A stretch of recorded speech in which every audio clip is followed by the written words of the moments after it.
हमारे मन में गंदे विचार क्यों आते हैं? हम नहीं चाहते, लेकिन फिर भी हमारे मन में गंदे विचार आते रहते हैं। लेकिन मन हमारा सबसे बड़ा दोस्त और मन ही सबसे बड़ा दुश्मन क्यों है? जब हम अपने मन की बात मानते हैं तो हमारा मन ही हमारा नेतृत्व करता है। भटक जाते हैं, और जब हम मन को संतुलित कर लेते हैं तो हम अपने जीवन में हर चीज का ध्यान रखते हैं। हम अपने मन में आने वाले गंदे विचारों को रोकने की कोशिश करते हैं, लेकिन जितना अधिक हम रोकते हैं उतना ही ये विचार हमारे अंदर प्रवेश करते हैं। जितना अधिक आप किसी चीज से दूर भागते हैं वह चीज आपको अपने पास ले जाएगी। इसलिए उस चीज से दूर मत भागिए, उस पर संतुलन बनाए रखिए।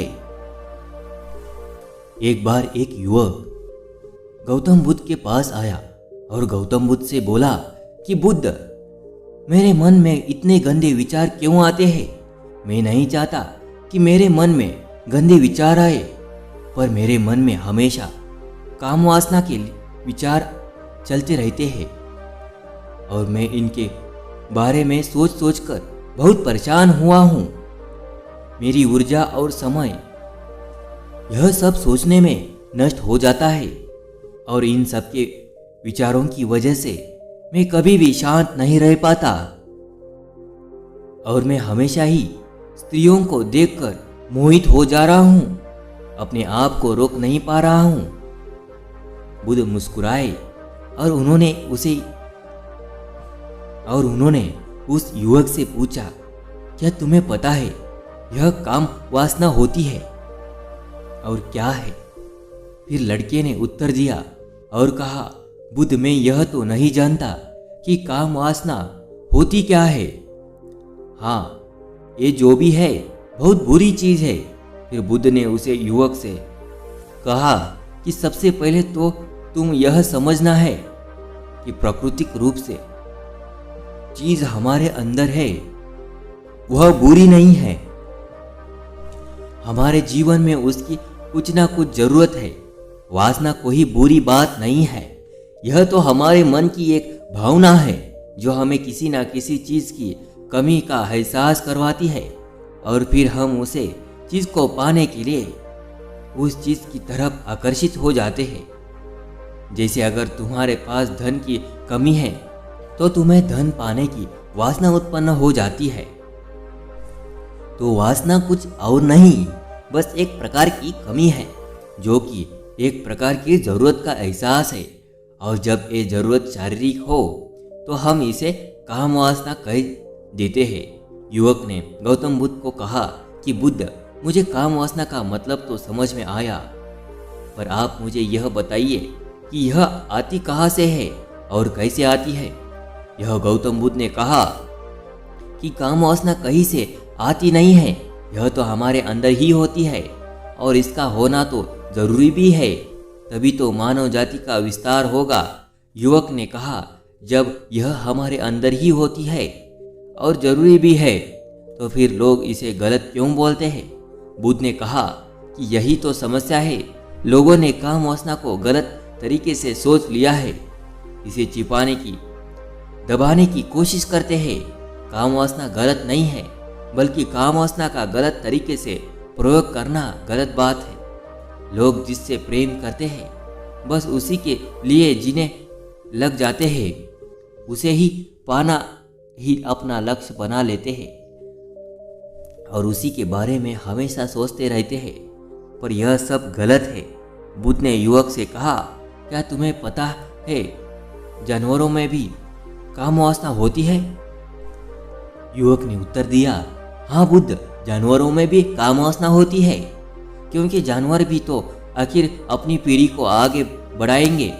बुद्ध ने कहा, तो फिर हम जानवरों की काम वासना को गलत क्यों नहीं कहते? युवक ने कहा, मुझे नहीं पता महात्मा, आप ही मुझे बताइए। गौतम बुद्ध ने कहा कि जानवर अपनी काम वासना का प्रयोग आनंद प्राप्ति के लिए नहीं करते, वह तो सिर्फ संतान उत्पन्न करने के लिए काम वासना का उपयोग करते हैं। जानवरों को प्रकृति ने इतनी समझ नहीं दी कि वह काम वासना को अपने सुख का आधार बना सके। जबकि मनुष्य अपनी समझ के बलबूते पर प्रकृति पे पाई जाने वाली प्रत्येक वस्तु को अपने सुख के लिए अपने प्रयोग करता है। हम इंसानों ने ये काम वासना को अपने सुख का साधन बना लिया है, जबकि प्रकृति ने तो हमें अपने वंश को आगे बढ़ाने के लिए दिया था, लेकिन इंसानों ने इसे अपने जीवन का परम लक्ष्य बना रखा है। और इस तरह काम वासना का बेलगाम हो जाना गलत है। युवक ने पूछा, महात्मा जी, ये काम वासना हम पर हावी क्यों होती है, क्यों यह बेलगाम होती है? तब गौतम बुद्ध ने कहा कि सुनो, अब जो मैं तुम्हें बताऊंगा उसे तुम ध्यानपूर्वक सुनना। काम वासना का सारा खेल तुम्हें समझ आ जाएगा, तुम्हें तुम्हारे सारे सवालों का जवाब मिल जाएगा, बस तुम्हें ध्यान से सुनकर समझना है।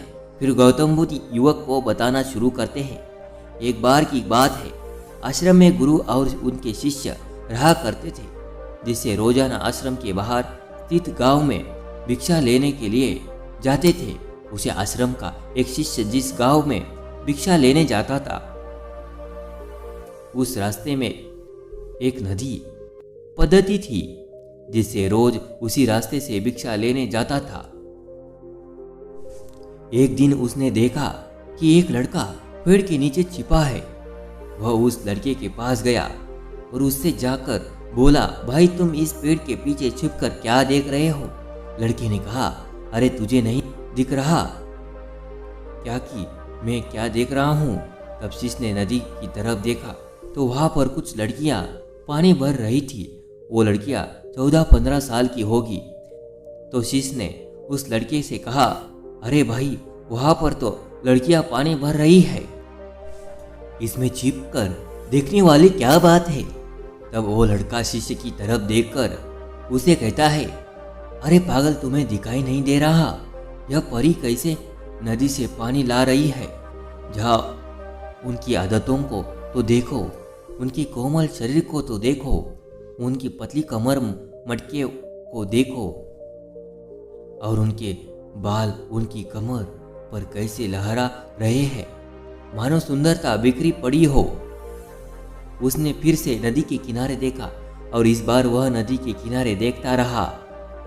अब कुछ भी दिखाई नहीं दे रहा था और वह बिल्कुल निडर था। उसे किसी भी चीज का कोई डर नहीं था, लेकिन अब वो छिपने लगा और उन लड़कियों को देखने लगा जैसे उसने कोई अपराध कर दिया। और जब वो छिपकर उन लड़कियों को देख रहा था, तभी वो अचानक आनंद से कौंप गया और उसने कहा कि ये मैं क्या कर रहा हूँ? मैं जो कर रहा हूँ वो सही नहीं है, मुझे यहाँ से चले जाना चाहिए। और फिर वह जल्दी से वहाँ से चला गया। वो आश्रम पहुँच जाता है। आश्रम जाकर वो अपने कार्यों में लग गया, लेकिन जो अभी वह देख कर आया था उसकी आंखों के सामने बार बार आ रहा था। उसके मन में वही दृश्य चल रहा था। उसका दिमाग सब कुछ देखने के लिए संघर्ष कर रहा था। उसका किसी भी काम में मन नहीं लग रहा था।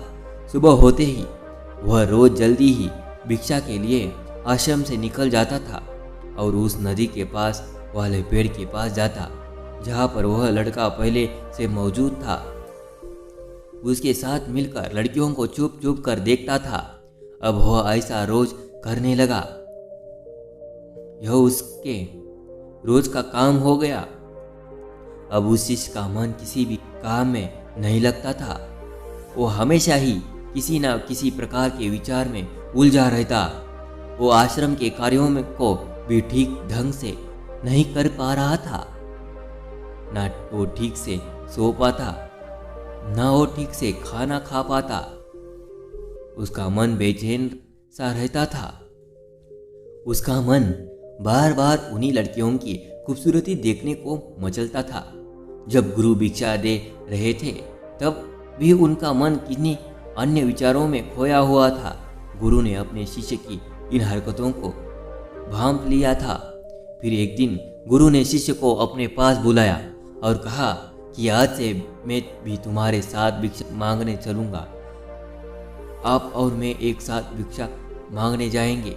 तभी शिष्य गुरु को मना करते हुए बोला, नहीं गुरुदेव, आप परेशान क्यों हो रहे हो? मैं अकेला ही ठीक से भिक्षा मांग सकता हूँ। गुरु ने शिष्य से कहा कि ठीक है, तुम अकेले ही भिक्षा मांगने जाओ। जिसे वह तुरंत भिक्षा मांगने निकल पड़ा। सभी लोग उसे देखने के लिए उसके पीछे पीछे चलने लगे। थोड़ी दूर जाने पर गुरु ने देखा कि उसका शिष्य एक अपराधी की तरह एक लड़के के साथ पेड़ के पीछे छिपा हुआ है और छिप कर कुछ देख रहा है। गुरु भी अपने शिष्य के पीछे जाकर खड़े हो गए। उसका शिष्य क्या देख रहा है, जिसे देखने के लिए वह एक अपराधी की तरह पेड़ के पीछे छिपा हुआ है। गुरु ने देखा कि उसका शिष्य पेड़ के पीछे छिपकर नदी से पानी ले रही लड़कियों को देख रहा है। तब गुरु ने शिष्य से कहा, क्या देख रहे हो? अपने मालिक की आवाज़ सुनकर वह डर गया और उसके पसीने छूटने लगे। वह ऐसे कांपने लगा जैसे उसने किसी चोर को चोरी करते समय पकड़ लिया हो। उससे की हालत खराब हो गई। वो कुछ भी नहीं बोल पा रहा था। दूसरा जो शिष्य के साथ था वहां से भाग गया। उसके मुंह से कुछ टूटे फूटे शब्द ही बाहर निकल रहे थे। वो अपने गुरु से नजर भी नहीं मिला पा रहा था। गुरु ने शिष्य की तरफ देखा और कहा कि मेरा शिष्य तो निर्भय था, उसे तो किसी भी चीज का डर नहीं था, लेकिन ये क्या, तुम तो भय के मारे कांप रहे हो। शिष्य ने गुरु से कहा कि मुझे माफ करो गुरुदेव, मेरा इसमें कोई दोष नहीं है। उस लड़के ने मुझे बहका दिया था, लेकिन आपसे मैं वादा करता हूँ कि आज के बाद मैं ऐसा कभी दोबारा नहीं करूँगा। मुझे माफ कर दो गुरुदेव। गुरु ने शिष्य से कहा कि कोई बात नहीं, पर इस बात का तुम ध्यान रखना कि हम जैसी संगति करते हैं वैसा ही फल हमें प्राप्त होता है। हम जैसी संगत करते हैं उसके विचार हमारे अंदर प्रवेश करते हैं। इसलिए अच्छी संगति करो जिसे तुम्हारे अंदर अच्छे विचारों का प्रवेश हो। फिर गुरु और शिष्य आश्रम लौट आए और फिर से शिष्य आश्रम के कार्यों पर ध्यान देने लगा। उसने उस रास्ते को छोड़ दिया और दूसरे रास्ते से जाने लगा। वो अपने काम को ध्यान से करता था, लेकिन धीरे धीरे उसके अंदर क्रोध उत्पन्न हो गया और फिर वो दूसरे शिष्यों पर क्रोध करने लगा और बेचैन रहने लगा। अब वो सही समय पर भोजन भी नहीं करता था। वो भोजन भी बहुत कम खाता था। एक रात गुरु शिष्य के पास गया। उसे बोले कि अब तक तुमने कितनी बार अपना वादा तोड़ दिया। यह सुनकर शिष्य अपने गुरु के चरणों में गिर गया और रोने लगा। रोते रोते ही उसने गुरु से कहा कि गुरुदेव, मैं कई बार अपना वादा तोड़ चुका हूँ। फिर मैं वादा करता हूँ, लेकिन हर बार जब मैं वादा तोड़ देता हूँ तो मेरा मन मेरे वश में नहीं रहता। मैं बहुत कोशिश करता हूँ कि अपने मन से सारे बुरे विचार निकाल दूँ, लेकिन चाहकर भी मैं ऐसा नहीं कर पाता।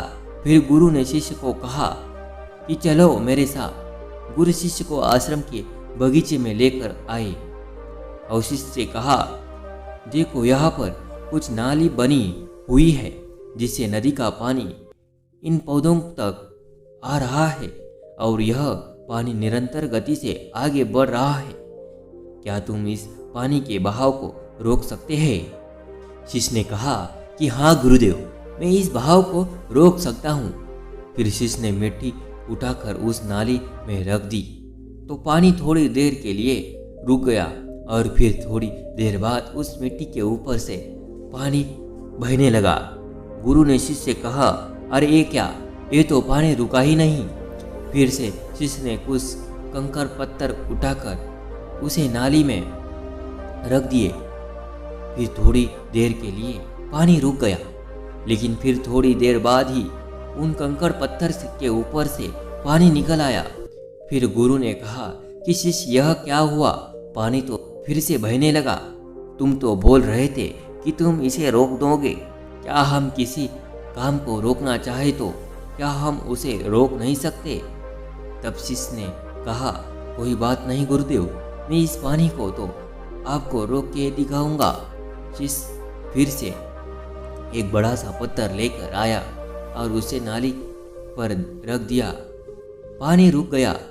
तब गुरु से कहा कि देखा गुरुदेव, मैंने कहा था ना कि पानी को मैं रोक दूंगा। मैंने पानी को रोक दिया। आपकी बात मैंने पूरी कर दी। गुरु मुस्कुराए और बोले, अच्छा जरा ध्यान से देखो, पानी रुक गया क्या?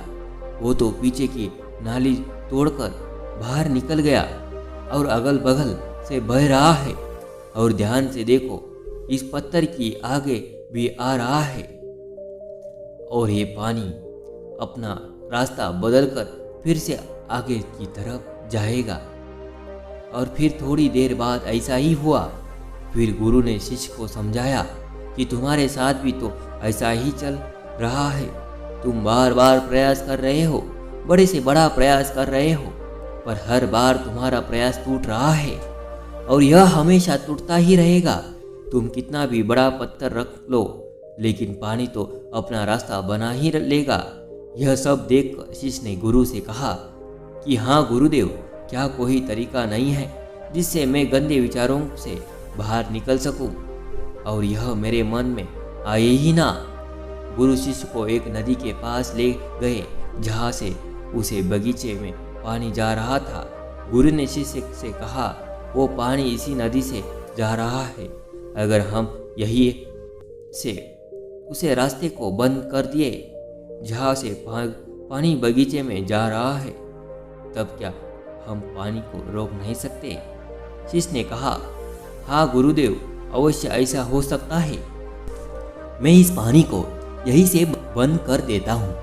तब आगे की नाली में पानी जाएगा ही नहीं। तब आगे की नाली में पानी जाएगा ही नहीं और फिर बगीचे में पानी जाएगा ही नहीं। फिर शिष्य ने नदी से जाने वाले रास्ते को बहुत मेहनत करके पत्थर और मिट्टी डालकर बंद कर दिया। गुरु से कहा कि गुरुदेव, मैंने पानी को बंद कर दिया है, अब यह पानी बगीचे में जाएगा ही नहीं। तब गुरु ने कहा शिष्य, अगर पानी बगीचे में नहीं जाएगा तो पेड़ पौधों को पानी कहाँ से मिलेगा? उन पेड़ पौधों को तो पानी की आवश्यकता है और उन पेड़ पौधों में कुछ पेड़ पौधे तो ऐसे हैं जिनको रोज पानी की आवश्यकता है। वह तो मुरझाकर मर ही जाएंगे, उनका क्या होगा? पानी तो हमें खोलना ही होगा। शिष्य ने गुरु की बात सुनकर वापस नदी से जाने वाले पानी का रास्ता खोल दिया। तब गुरु ने शिष्य से पूछा, शिष्य, अगर हम इस नदी के पूरे पानी को बगीचे की तरफ मोड़ दे तो क्या होगा? तब शिष्य ने जवाब दिया कि गुरुदेव, वहाँ पर जितने भी पेड़ पौधे हैं वो गल कर नष्ट हो जाएंगे, वहाँ पर कुछ नहीं बचेगा। फिर गुरु मुस्कुराए और बोले, तुम इस बात को समझो कि हमें किसी भी चीज़ को रोकना नहीं है, बस हमें हमेशा संतुलन बनाए रखना है। कम पानी से भी पौधे नष्ट होते हैं और ज़्यादा पानी से भी पौधे नष्ट होते हैं। हमारे जीवन संतुलन से ही चलता है। गुरु ने शिष्य से कहा कि अगर मैं तुम्हें कुछ कहूँ कि तुम आम के बारे में मत सोचो तो तुम्हारे मन में सबसे पहले किसका चित्र आएगा? शिष्य ने कहा कि गुरुदेव, मेरे मन में तो पहला चित्र आम का ही आएगा। गुरु ने कहा कि जब हम गंदे विचारों को जबरदस्ती रोकने का प्रयास करते हैं तो वह और मजबूती के साथ हमारे अंदर प्रवेश करते हैं, हमारे अंदर उठाते हैं। इसलिए हमें उन्हें कभी भी दबाने की कोशिश नहीं करनी चाहिए। तब गुरु शिष्य के पास गए और बोले कि बुरे लोगों की संगति के कारण हमारे अंदर गंदे विचार आते हैं। कभी कभी ऐसा होता है कि हमारे अंदर कामुकता नहीं होती, लेकिन कुछ अश्लील लोगों के साथ रहने के कारण वह हम पर हावी हो जाती है। तब शिष्य ने कहा, गुरुदेव, आप सही कह रहे हैं, मैं अपने लक्ष्य से भटक गया था। तब वह शिष्य रात को बहुत शांति से सोया। सुबह पूरे मन से अपना काम किया और फिर सुबह वही भिक्षा लेने चला गया जहाँ वह लड़का आज भी पेड़ के पीछे छुपकर उन लड़कियों को देख रहा था। वो शिष्य नदी पर गया जहाँ वह लड़कियाँ पानी भर रही थी। उसने उन लड़कियों से पानी मांगा। उन लड़कियों में एक लड़की ने उसे पानी पिलाया और उसे सन्यासी शिष्य के चरण छुए। शिष्य ने उसे आशीर्वाद दिया कि तुम्हारा कल्याण हो। शिष्य का मन सकारात्मक ऊर्जा से भर गया। उसके चेहरे पर मुस्कान आ गई थी, जैसे उसे खोई हुई चीज वापस मिल गई हो। वह अपने रास्ते पर वापस जाने लगा। तभी पीछे से वह लड़का आया जो पेड़ के पीछे छिपा था। वह शिष्य के पास आया और बोला कि क्या बात है, आज तुमने करीब से देखा है, आप तो मुझसे आगे निकल गए। तब शिष्य ने कहा, हम हमेशा दूसरे के दर्शन करने में ही व्यस्त रहते हैं, अपने दर्शन कर ही नहीं पाते। तुम कब तक इस पेड़ के छुपते रहोगे? किसी को पसंद कर लो, उसे बोल दो। अगर वो भी तुम्हें पसंद करती है तो शादी कर लो, और उससे पहले तुम कुछ बन जाओ। अपने आप को पहचान लो, ऐसे अपना समय बर्बाद मत करो। फिर वह लड़का रोज उससे मिलने लगा और उसे लड़के ने नदी पर जाना छोड़ दिया। और फिर वो लड़का अपने जीवन में कुछ बनने के लिए संघर्ष करने लगा। तो तुमने देखा संगति का असर क्या होता है। अपनी संगति बदलो, अपने विचार बदलो। बुद्ध ने युवक से पूछा कि क्या तुम्हें तुम्हारे सारे सवालों का जवाब मिल गया? तब युवक ने कहा कि हाँ महात्मा जी, आपका बहुत बहुत धन्यवाद। तब गौतम बुद्ध ने युवक से कहा कि जब तुम्हारे मन में गंदे विचार आए तब आप अपने आप को दोषी मत मानो। यह शरीर है और यह सब हजारों वर्षों से सिखाया गया है। ये केवल तुम्हारे सोच लेने से, शपथ लेने से ये टूटने वाला नहीं है, लेकिन तुम्हारे पास वो शक्ति है, वो ऊर्जा है जिसका तुम्हें संतुलन उपयोग करना है। तुम एक जीवित ऊर्जा हो जो कुछ भी अनुभव करने के लिए स्वतंत्र है, जो निर्माण करने के लिए स्वतंत्र है। इसलिए तुम अपने आप को पहचानो। यह बोलकर गौतम बुद्ध मौन हो गए और वो युवक वहां से चला गया। तो दोस्तों, ये कहानी कैसी लगी हमें कमेंट करके ज़रूर बताइएगा और चैनल को ज़रूर सब्सक्राइब करिएगा।